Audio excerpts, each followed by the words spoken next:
Hello everyone, welcome in ABC chemistry world. और आज हम हमारी क्वेश्चन सीरीज का 21th क्वेश्चन अटेम्प्ट करेंगे।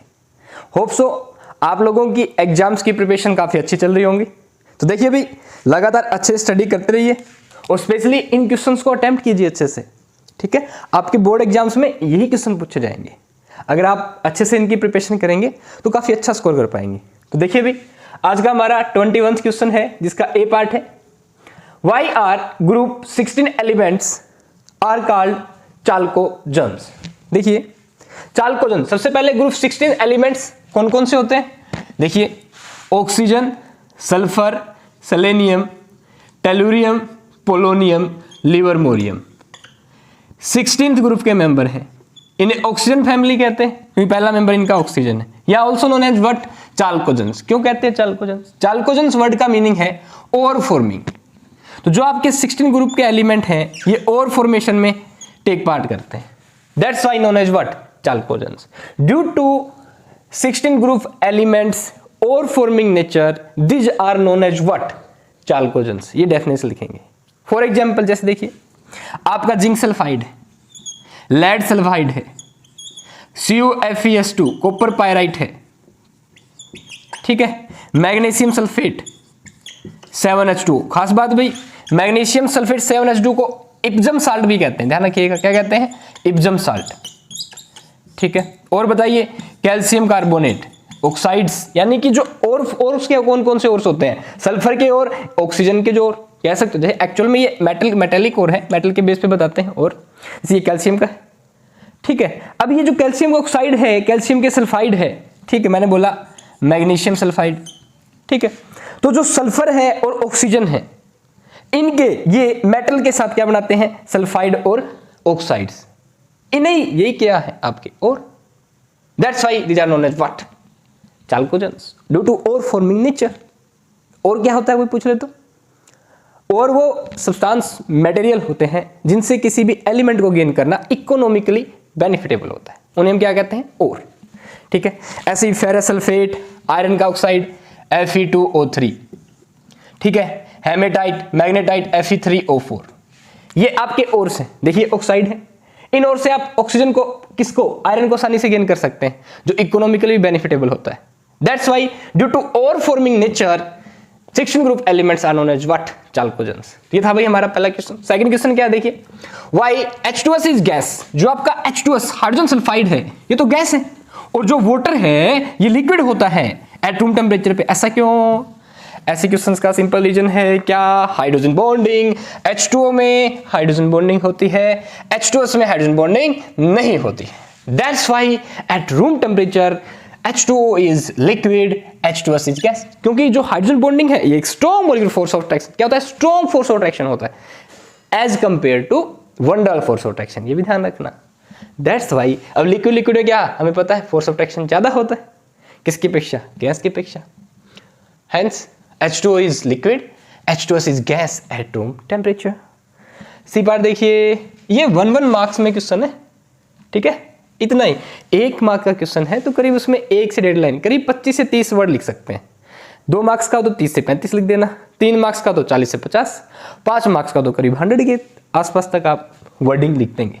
ठीक है, एग्जाम में अच्छे से लिखा है ना। तो CBSE और HPSC दोनों में क्या है? सब्जेक्टिव पैटर्न आएगा। सिंपल सी बात है।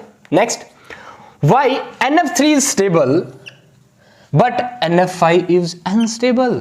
NF5 अनस्टेबल होता है और NF3 क्या होता है? स्टेबल। ये क्या? ऐसा क्यों? देखिए पहली बात तो नाइट्रोजन, अब इसके साथ 3 बॉन्ड, ठीक है, नाइट्रोजन आसानी से 3 बॉन्ड बना लेगा एक लोन पेयर के साथ। ठीक है, तो NF3 क्या इसके नाइट्रोजन के साथ क्या रहेगा? कंफर्टेबल। पर अगर नाइट्रोजन कितने बॉन्ड बनाने पड़ जाए? 5। कितने बनाने पड़ जाए भाई? 5। क्या होता है नाइट्रोजन? अनकंफर्टेबल। ऐसा क्यों? नाइट्रोजन को 5 बॉन्ड बनाने के लिए कितने ऑर्बिटल चाहिए? 5 हाफ फील्ड ऑर्बिटल चाहिए। इसके पास क्या होता है इलेक्ट्रॉन कन्फिगरेशन में? क्या? 2s2 2p3। तो इसके पास तो क्या, अगर ऐसे हम फर्दर इलेक्ट्रॉन ट्रांसफर करेंगे 3s में जाएगा, इसके थर्मोडायनेमिकली फिजिबल नहीं होता, तो पहली बात तो ये 5 बॉन्ड नहीं बना पाएगा। ठीक है, एक्चुअल में NF5 क्या बनेगा तो भी क्या बनेगा? अनस्टेबल, जो थर्मोडायनेमिकली फिजिबल ही नहीं है। अगली बात, नाइट्रोजन का साइज छोटा है। ठीक है, इसके ऊपर 5 फ्लोरीन के जो एटम है आसानी से अपने आप को क्या एडजस्ट नहीं कर पाएंगे।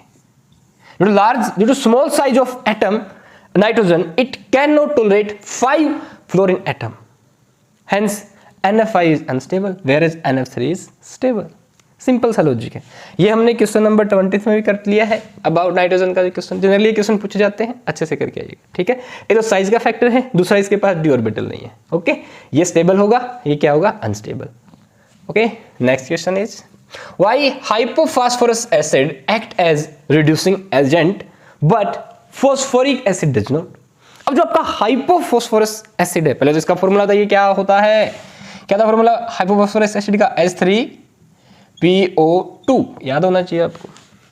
फॉस्फोरिक एसिड का था ये H3PO4। अब ये पता होना चाहिए रिड्यूसिंग एजेंट क्या होता है, वो एजेंट जो दूसरों का कर दे क्या, रिडक्शन, खुद का क्या कर ले, ऑक्सीडेशन, ठीक है। अब बात करते, ये तो रिड्यूसिंग एजेंट है, वो नहीं है। देखो उन्होंने क्वेश्चन में पहले ही बता दिया ये है, अब तुम आपको ये साबित नहीं करना कि ये है, क्यों है बताओ, व्हाई। तो सिंपल सी बात है भाई, रिड्यूसिंग एजेंट का खुद का क्या होता है, ऑक्सीडेशन। देख लो क्या इसमें इस फास्फोरस का ऑक्सीडेशन हो सकता है, ट्राई करके देखते हैं। फास्फोरस की ऑक्सीजन स्टेट निकालिए, दोनों ऑक्सीजन के ऊपर -2, कितना आ गया टोटल, -8 +3 कितना आ गया, +5। अब हमें पता है फास्फोरस मैक्सिमम कितनी ऑक्सीजन स्टेट शो कर सकता है, +5। फर्दर ये +6 बना ही नहीं सकता। तो रिड्यूसिंग एजेंट क्या, जिसका खुद का ऑक्सीडेशन हो, तो फास्फोरिक एसिड का तो खुद का ऑक्सीडेशन स्टेट है, हो ही नहीं सकता। In H3PO4 phosphoric acid phosphorus exist in its maximum oxygen state that is +5। It can not expand its oxygen state further to +6, hence ये वर्क नहीं कर सकता as reducing agent. It can't do work या function like reducing agent, ठीक है। तो ये reducing agent आपका नहीं हो सकता। हाँ, ये ऑक्सीडाइजिंग एजेंट हो सकता है, खुद का रिडक्शन कर लेगा, +5 से +4 +3 +2 1 गेन कर सकता है। हाँ, अब बात करेंगे तो हाइपोफॉस्फोरस एसिड क्यों होता है, कैलकुलेट करो भाई, कितना हो गया, -4 +1 +3 कितना है, +1। ये आसानी से एक्सपेंड कर सकता है, +3 में भी जा सकता है, +5 में भी जा सकता है। कौन आसानी से इसके अंदर से फास्फोरस से आप इलेक्ट्रॉन लॉस करके, ये जो फास्फोरस अब किस फॉर्म में एग्जिस्ट है, ऑक्सीजन स्टेट क्या है यहाँ पे, H3PO2 में फास्फोरस की +1, +3 में भी जा सकता है और +5 में जा सकता है। हेंस जो आपका हाइपोफॉस्फोरस एसिड है इसका ऑक्सीडेशन हो सकता है, that's why it act as reducing agent. तो रिड्यूसिंग एजेंट वो होते हैं जिनका खुद का क्या हो जाए, ऑक्सीडेशन, दूसरों का क्या कर दे, रिडक्शन।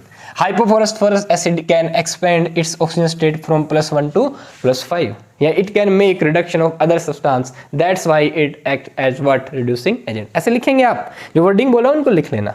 नेक्स्ट देखिए ई पॉइंट में, यहाँ पे कुछ हम ऑर्डर देखेंगे भाई। आपके पास ये हेलो एसिड दे रखे हैं, क्या, HF, HCl, HBr, HI। आपको क्या बताना है, इनका बॉइलिंग पॉइंट का ऑर्डर बताना है, मेल्टिंग पॉइंट का ऑर्डर बताना है, रिड्यूसिंग पावर का ऑर्डर बताना है, थर्मल स्टेबिलिटी का ऑर्डर बताना है, एसिडिक स्ट्रेंथ का ऑर्डर बताना है, डाइपोल मोमेंट का ऑर्डर बताना है और बॉन्ड लेंथ का ऑर्डर बताना है। आई थिंक एक क्वेश्चन यहाँ से 1 नंबर का पक्का आना चाहिए। सबसे पहले बड़ा इजी करते हैं, बॉन्ड लेंथ नीचे स्टार्ट करते हैं भाई। बॉन्ड लेंथ बताइए, हमें पता है बॉन्ड लेंथ कैसे मेजर करते हैं, एटम जनरली स्फेरिकल मान लेंगे, दूसरा साइज देखेंगे कैसे भाई, सेंटर से हाइड्रोजन के सेंटर से है जो हैलोजन के सेंटर से डिस्टेंस मेजर करेंगे। हमें पता है हाइड्रोजन का साइज सबसे बड़ा है, हाइड्रोजन को फिक्स कर दिया हमने, हाइड्रोजन का बड़ा, उसके बाद इसका छोटा, इसके छोटा, सबसे छोटा है इसका। तो बताइए किसकी बॉन्ड लेंथ ज्यादा होगी, HI की, सीधी सी बात है, समझ लेंगे आसानी से। HI की बॉन्ड लेंथ ज्यादा, उसके बाद HBr, उसके बाद HCl, सबसे छोटी बॉन्ड लेंथ किसकी होगी, HF की, ठीक है। ओके, नेक्स्ट, अगर इसकी बॉन्ड लेंथ ज्यादा है HI की, सोचिए इसको, इस बॉन्ड को ब्रेक करने के लिए, एक HI से समझ लेंगे हम सारी बातें, इसको ब्रेक करने के लिए क्या करना पड़ेगा, कम अमाउंट की एनर्जी देनी पड़ेगी हमें। जैसे एक लकड़ी, बड़ी लकड़ी है, डंडा आसानी से तोड़ देंगे, एक गिल्ली डंडा था, गिल्ली को आप आसानी से नहीं, जैसे ये मारकर इसको आसानी से नहीं तोड़ पाएंगे, लंबा होगा तो आसानी से तोड़ देंगे। तो बॉन्ड जितना ज्यादा लेंथ का होगा इसको आसानी से ब्रेक कर सकते हैं, इसकी बॉन्ड हेल्प क्या होगी, कम। हेंस व्हाट, अगर हम देखें क्या भी, थर्मल स्टेबिलिटी, किसकी बात करें, थर्मल स्टेबिलिटी, थर्मल स्टेबिलिटी किसकी ज्यादा होगी, इसकी बहुत कम होगी, आसानी से ब्रेक हो जाएगा HF। तो सबसे ज्यादा थर्मल स्टेबिलिटी किसकी होगी, HF की, इसके बाद HCl, then HBr, then HI, ठीक। यानी कि अगर आपने HI को हीट किया तो H और I के बीच का बॉन्ड आसानी से ब्रेक हो जाएगा। अब थर्मल स्टेबिलिटी का मतलब क्या है, इस HI मॉलिक्यूल की स्टेबिलिटी देखेंगे, इन दोनों के बीच का बॉन्ड कितनी आसानी से आप तोड़ सकते हो, ये इंडिकेट करती है क्या, थर्मल स्टेबिलिटी। ओके ओके, अब देखिए ये बॉन्ड आसानी से ब्रेक कर जाएगा तो ये क्या रिलीज कर देगा, हाइड्रोजन, HI। आसानी से हाइड्रोजन रिलीज किस में हो जाएगा, HI में, उसके बाद HBr में, देन HCl में, फिर HF में। अब सोचिए, जो आसानी से H+ दे दे, दूसरे को क्या करेगा, आसानी से H करेगा, देगा रिलीज, क्या करेगा, दूसरे को आसानी से क्या कर देगा, रिडक्शन। ठीक है, तो क्या होगा बताइए, कौन स्ट्रॉन्ग, रिड्यूसिंग पावर किसकी ज्यादा, जो आसानी से दूसरे रिडक्शन कर दे, किसकी ज्यादा होगी रिड्यूसिंग पावर, HI कर देगा ना आसानी से बॉन्ड ब्रेक हो जाएगा, तो रिड्यूसिंग पावर किसकी ज्यादा होती है, HI की, उसके बाद HBr की, then HCl, then HF। Same to same, जो आसानी से H+ रिलीज कर दे वो क्या होगा, एसिडिक ज्यादा, तो बताइए कौन ज्यादा एसिडिक होगा, HI, उसके बाद HBr, उसके बाद HCl, देन HF। देखिए कितने आसानी से हो गए ऑर्डर। ये किसका बचा, डायप्लोमेंट का। देखते हैं अभी मेल्टिंग पॉइंट और बॉइलिंग पॉइंट, इनकी खास कहानी है। मतलब मेल्टिंग बॉइलिंग पॉइंट कैसे देखते हो, आपके पास ये HF, ये दूसरा HF, इन दोनों के बीच क्या कोई फोर्स ऑफ अट्रैक्शन है, उस बेस पे कितना, जितना स्ट्रॉन्ग फोर्स ऑफ अट्रैक्शन होगा उतना ही फोर्स ऑफ क्या, उतना ही आपको ज्यादा अमाउंट ऑफ एनर्जी देनी पड़ेगी, हीट देनी पड़ेगी। बॉइलिंग पॉइंट क्या होगा, ज्यादा, मेल्टिंग पॉइंट क्या होगा, ज्यादा। देखिए HF में क्या होती है, स्पेशली हाइड्रोजन बॉन्डिंग। बात करेंगे HI, तो HI में क्या देखेंगे, हाइड्रोजन बॉन्डिंग नहीं, तो उसके बाद क्या, van der force of attraction. बताइए HI में ज्यादा होगा, HBr में van der force of attraction. अभी में हाइड्रोजन बॉन्डिंग नहीं है, तो ज्यादा फोर्स ऑफ अट्रैक्शन किस में होगा, HI में। HBr HCl में हाइड्रोजन बॉन्डिंग नहीं होती, किस में होती है, HF में। तो देखा जाए तो HF और दूसरे HF मॉलिक्यूल के बीच, देखिए बॉइलिंग पॉइंट का मतलब है एक मॉलिक्यूल का दूसरे मॉलिक्यूल से अट्रैक्शन कम करना, समझ रहे। तो इनके अंदर हाइड्रोजन बॉन्डिंग होती है HF में, दैट्स वाई इसके बीच फोर्स ऑफ अट्रैक्शन क्या होता है, स्लो। अब बात करें HI, HBr और HCl की, तो इनके अंदर जो wonder force of attraction, HI में क्या होगा, ज्यादा, साइज जिसका बड़ा होता है उसके, उनके बीच फोर्स ऑफ अट्रैक्शन में क्या होता है, वंडर फोर्स ऑफ अट्रैक्शन क्या होता है, ज्यादा। तो उसके बाद अगर बात करें बॉइलिंग पॉइंट की, HF का सबसे ज्यादा होता है। इन तीनों में बात करें तो किसका होगा, HI का, due to van der force of attraction ज्यादा है HI में। एक HI दूसरे HI मॉलिक्यूल के बीच फोर्स ऑफ अट्रैक्शन क्या होगा, ज्यादा, दैट्स वाई HI का बॉइलिंग पॉइंट ज्यादा, उसके बाद HBr और उसके बाद HCl। सबसे ज्यादा बॉइलिंग पॉइंट किसका होता है, याद रखेंगे HF का, उसके बाद HI का, देन HBr, देन HCl। इन तीनों के लिए लॉजिक क्या है, van der force of attraction, HI का ज्यादा होता है HBr से, HF का सबसे ज्यादा होता है, क्यों, due to what, hydrogen bonding. Now melting point का ऑर्डर बताइए क्या होगा भाई, मेल्टिंग पॉइंट का ऑर्डर क्या होगा, ये आपको बताना है। What will be order of melting point. देखिए मेल्टिंग पॉइंट की बात करें, इसका मतलब क्या, देखिए बॉइलिंग पॉइंट में क्या होता है, क्या, लिक्विड को वेपर में कन्वर्ट करना। ओके, मेल्टिंग पॉइंट का मतलब क्या होता है, सॉलिड को किस में कन्वर्ट करना, लिक्विड में। अगर आप सॉलिड को किस में कन्वर्ट कर देंगे, लिक्विड में, ये क्या होता है, मेल्टिंग पॉइंट। जब हमने मेल्टिंग पॉइंट देखा तो हमें क्या मिला कि जो सबसे ज्यादा मेल्टिंग पॉइंट होता है ड्यू टू साइज, HI का होता है। उसके बाद किसका होना चाहिए, साइज के हिसाब से देखें तो HBr का, देन HCl का। HF में हाइड्रोजन बॉन्डिंग के कारण बॉइलिंग मेल्टिंग पॉइंट HBr से क्या होता है, ज्यादा। ये ध्यान रखिएगा, स्पेशल केस ये ज्यादा पूछते हैं, melting point of hello acid. सबसे मेल्टिंग पॉइंट होता है HI का, देन HF, देन HBr, उसके बाद HCl। हाँ, और ध्यान दीजिएगा मेल्टिंग पॉइंट हमेशा पैकिंग पे डिपेंड करता है, ठीक है। HI के अंदर अच्छी पैकिंग होती है, फोर्स ऑफ अट्रैक्शन भी ड्यू टू साइज ज्यादा होने का अच्छा हो जाता है। हालांकि hydrogen bonding strong force of attraction है, ऐसी बात नहीं, पर ये हम किस में देख रहे हैं अभी, सॉलिड से लिक्विड। हमें सॉलिड से लिक्विड कन्वर्ट करने के लिए बॉन्ड को थोड़ा सा ही वीक करना है, ठीक है, एक्सपेरिमेंटली, समझ गए। तो जब आपका HI का क्या मेल्टिंग पॉइंट ज्यादा होता है, किससे, HF से, उसके बाद HBr, देन HCl। देखिए अगर हाइड्रोजन बॉन्डिंग है तो सीधा हाइड्रोजन बॉन्डिंग चला गया, नहीं है तो आप सीधा जाइए van der force of attraction पे। क्या बचा, डायपोल मोमेंट, चार्ज ज्यादा, क्या होती है डायपोल मोमेंट, Q, एक चार्ज का मैग्नीट्यूड इनटू में डिस्टेंस बिटवीन द चार्जेस, ये होती है डायपोल मोमेंट। तो डायपोल मोमेंट किसकी ज्यादा होगी, किसका चार्ज ज्यादा होगा, या जिसके बीच डिस्टेंस क्या होगी, ज्यादा। अब गौर से देखिएगा, अगर एल एसिड की बात करें तो फ्लोरीन की इलेक्ट्रोनेगेटिव सबसे ज्यादा, उसके बाद क्लोरीन, देन ब्रोमीन, और फिर उसके बाद क्या होती है, HI।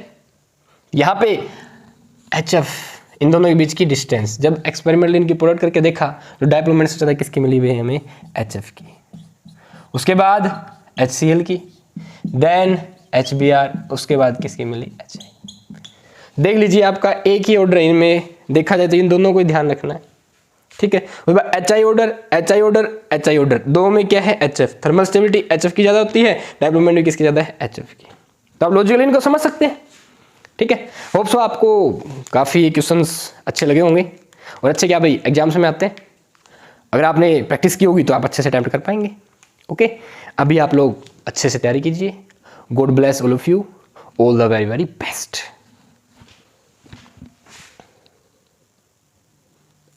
अरे अरे ध्यान दीजिए, हाँ अगर आपको वीडियो पसंद आई है तो इसको लाइक कीजिए, चैनल को सब्सक्राइब कीजिए और शेयर कीजिए। व्हाट्सएप स्टेटस लगाना भी मत भूलिएगा। All the best.